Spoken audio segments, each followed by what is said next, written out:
বেশ কিছুদিন ধরে দেশের রাজনৈতিক নানান ইস্যুতে বিএনপি ও জামাতের মধ্যে ব্যবধান বেড়েছে। বিএনপি বাদিকে গেলে জামাত যাচ্ছে ডান দিকে। এমনকি ছাত্রদল ও ছাত্র শিবিরের মধ্যেও দেখা দিয়েছে টান টান উত্তেজনা। বিএনপির কোনো কিছুই মনে ধরছে না জামাতের। জানা গেছে অতীত ইতিহাস সামনে আনাই বিএনপির উপর ক্ষেপেছে দলটি।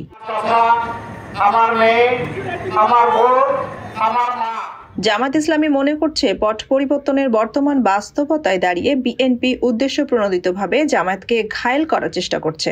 এতে রাজনৈতিক মাঠে তাদের খাটো করা হচ্ছে। ভবিষ্যতে ভোটের মাঠে এর নেতিবাচক প্রভাব পড়তে পারে। এজন্য বিএনপিকে এখন থেকে পাল্টা জবাব দেওয়ার চিন্তা করছে জামাত।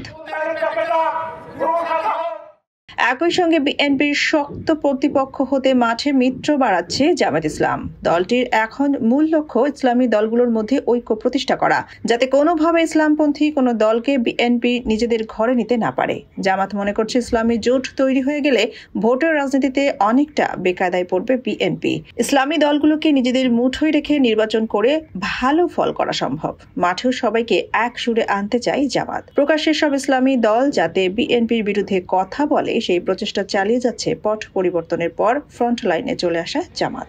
2024 সালের 5 আগস্ট চলতি বছরের শুরুর দিকে 1971 সালের মহান মুক্তিযুদ্ধে জামায়াতের ভূমিকা নিয়ে প্রশ্ন তুলে সমালোচনা করেন বিএনপির জ্যেষ্ঠ যুগ্ম মহাসচিব রুহুল কবির রিজভী। জামায়াতকে উদ্দেশ্য করে তিনি বলেন, 71-এ আপনাদের ভূমিকা কি ছিল? আপনারা কোন সেক্টর কমান্ডারের আন্ডারে যুদ্ধ করেছেন? জামাত সবসময় মুনাফিকি করেছে বলেও একাধিকবার মন্তব্য করেছেন রিজভী। এরপর ধীরে ধীরে বিএনপির দায়িত্বশীল নেতারা জামায়াতের অতীত ইতিহাস টেনে বিভিন্ন বক্তব্য দিয়ে যাচ্ছেন। জামাত ভেতরে বিষয়টি নিয়ে বেশ ক্ষুব্ধ। মাঠ পর্যায়ের নেতারা বিএনপির বক্তব্য কোনোভাবেই মানতে পারছে না। সম্প্রতি যা রেশ পড়েছে মাঠে। দেশের বিভিন্ন জায়গায় মুখোমুখি অবস্থানে চলে যাচ্ছে বিএনপি ও জামায়াতের নেতা কর্মীরা। দুই দলের ছাত্র সংগঠন ছাত্রদল ও ছাত্র শিবির রয়েছে রক্তক্ষয়ী সংঘর্ষে।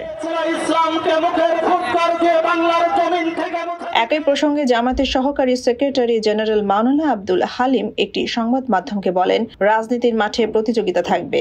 আদর্শিক জায়গা থেকে যুক্তি দিয়ে নিজেদের এগিয়ে থাকার চেষ্টা হতে পারে, কিন্তু কারো অতীত নিয়ে চর্চা ভালো কিছু বয়ে আনে না। অতীত দিয়ে বিএনপি আমাদের ঘায়েল করতে চাই। এটি ঘায়েল করার গঠনমূলক হাতিয়ার হতে পারে না। আমরা গণ অভ্যুত্থান পরবর্তী ভবিষ্যৎ বাংলাদেশের দিকে মনোযোগ দিতে চাই। আর মনে রাখতে হবে, সবার অতীত ইতিহাসেই ভালো মন্দ কম বেশি আছে।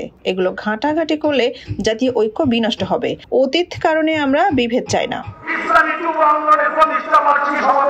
জামাতের কেন্দ্রীয় একাধিক দায়িত্বশীল নেতার ভাষ্য, তাদের মূল লক্ষ্য নির্বাচনে ভালো রেজাল্ট করা। প্রথমেই হয়তো আমরা ক্ষমতায় নাও যেতে পারি, 100 আসন পেলেও রাষ্ট্রের বড় একটি অংশীদার হতে পারবে জামাত। এতে ইসলামী শাসন ব্যবস্থা কায়েমের উদ্দেশ্য সফল হবে। ইসলামী শাসন ব্যবস্থা একটি দীর্ঘমেয়াদী প্রক্রিয়া, ধীরে ধীরে এটি হবে। এজন্য তারা জোর দিচ্ছে ইসলামী ঐক্যে। ইসলামপন্থীদের নেতৃত্বে থাকতে চায় জামাত। ইসলামপন্থীদের ভোট এক বাক্সে আনার চেষ্টায় কয়েক ধাপ এগিয়েছে জামাত।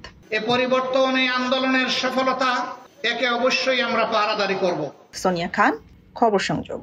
এর কোনো ধরনের অপমান এই জাতি সহ্য করবে না।